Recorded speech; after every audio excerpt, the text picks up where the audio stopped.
আসসালামু আলাইকুম রহমতুল্লাহ। এত বড় সাহস বেটা পুলিশ, তুই জুলাই যোদ্ধাদের গায়ে হাত দিস? লাল স্বাধীনতার দেশে জুলাই যোদ্ধাদের গায়ে হাত, ছি, এ মেনে নেওয়া যায়? জুলাই যোদ্ধারা দেখলাম কিভাবে পুলিশকে গায়ে যে একটা ধাক্কা মারল। হ্যাঁ, মানে যে একটা ধাক্কা মারা সিনারি দিকে আমার মনে হলো পুলিশ হলো মানে এদেশে স্যাটার বাউ, ওর কোনো মূল্য নেই, ওইলো চাকর, ওই যে ছাপড়ি বলে না, ছাপড়ি বলতো ওরা, ছাপড়ি বলতো, ওই যে ছাপড়ি। মানে পুলিশের দু পয়সা এখানে মূল্য নেই, তাদের বক্তব্যের মূল্য নেই, তাদের সততার মূল্য নেই, তাদের কোনো কিছুর মূল্য বা মূল্যায়ন বাংলাদেশে আর নেই।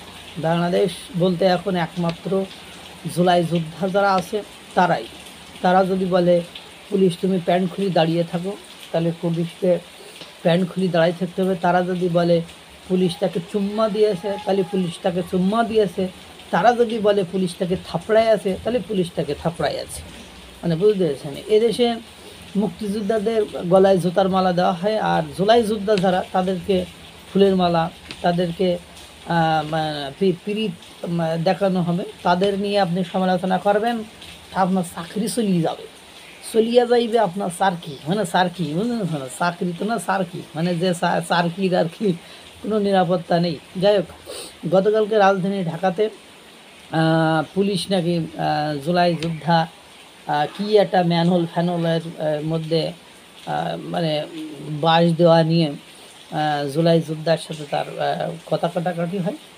এক পর্যায়ে যে পুলিশ ওই জুলাই যোদ্ধাকে নাকি থাপড়ানোর পরে ও নাকি বলছে আমি জুলাই যোদ্ধা, আবার কার্ডও নাকি দেখাইছে, দেখো আমি জুলাই যোদ্ধা। মানে পুলিশের কী কারণে তার উপর মানে রাগ হয়েছে সেটা তো আমাদের জানার কথা নয়, সেটা ও যেভাবে বলছে সেটুকুই শুনলাম।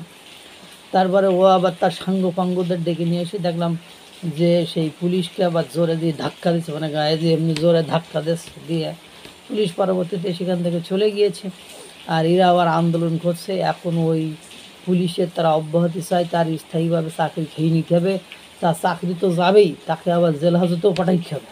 মানে কোনো মানে আওয়াজ হবে না, কথা হবে না। জুলাই যোদ্ধা বলি কথা, পুলিশ তুই ফাজলামি করবি, একটা কথা হইল নাকি? হ্যাঁ, দেশ তোরাই তোরে তোরে তুই যে দেশে দাঁড়ায় আছিস, চাকরি বাকরি পাইছিস, তুই এখন বেতন খাবি শুধু ওদের জন্য। হ্যাঁ, আগে তো স্বৈরাচারের বেতন খাইছিস, স্বৈরাচারের চাকরি বাকরি করেছিস, এখন এই ধরনের কথাবার্তা হবে? দেখিস নি তুই পটিয়া থানায় কীভাবে মানে একদম পুলিশ অব্যাহতি দেওয়া হইলো, মানে কীভাবে 7 ঘন্টা ব্লকেট করে রাখলো, তবে পুলিশের 2 গালে জুতা মারো তালে তালে। এরপরেও তুমি বেটা জুলাই যোদ্ধাদের নিয়ে কথা কবে হবে? জুলাই যোদ্ধাদের নিয়ে কথা কবে না? ওরা ওরা আকাম কুকাম করবে, দূরে দাঁড়ায় দাঁড়ায় দেখবা। ওরা সাদাবাজি করবে, দূরে দূরে দাঁড়ায় দাঁড়ায় দেখবা। ওরা নিয়োগ বাণিজ্য করবে, দূরে দাঁড়ায় দাঁড়ায় দেখবা। জুলাই যোদ্ধাদের বিষয়ে তুমি এরকম, তারা একটা মানে পবিত্র, তারা কোনো দুর্নীতি করতে পারে না, তারা কোনো খারাপ কিছু করতে পারে না, তারা একেবারে পিওর, মানে মানে মানে তাদের গায়ে কোনো কালিমা নেই। টাপ্পা দিল তুমি জুলাই যোদ্ধাদের সাথে বেয়াদবি করো, এটা কি হবে? হবে না।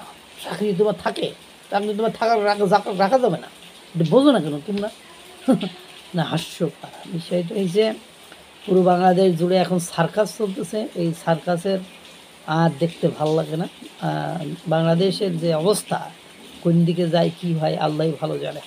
আল্লাহ তাআলা সকলকে একটু অন্ততপক্ষে শুভ বুদ্ধি দিক, যে আমি জুলাই যোদ্ধা মানে এই নয় যে আমি মানে সবাইকে অশ্রাব্য অকথ্য ভাষায় গালিগালাজ করবো, সবাইকে যা খুশি তাই বলবো, চাকরিজীবীদেরকে অসম্মান করবো, তাদেরকে মাইক দেবো, যেভাবে যদি ধাক্কা দিল জুলাই আহত যোদ্ধা, তাতে করে মানে সম্মানের পুলিশের আর ইজ্জত থাকলো না। আল্লাহ তাআলা সকলকে ভালো রাখুক, সুস্থ রাখুক। আসসালামু আলাইকুম ওয়া রাহমাতুল্লাহ।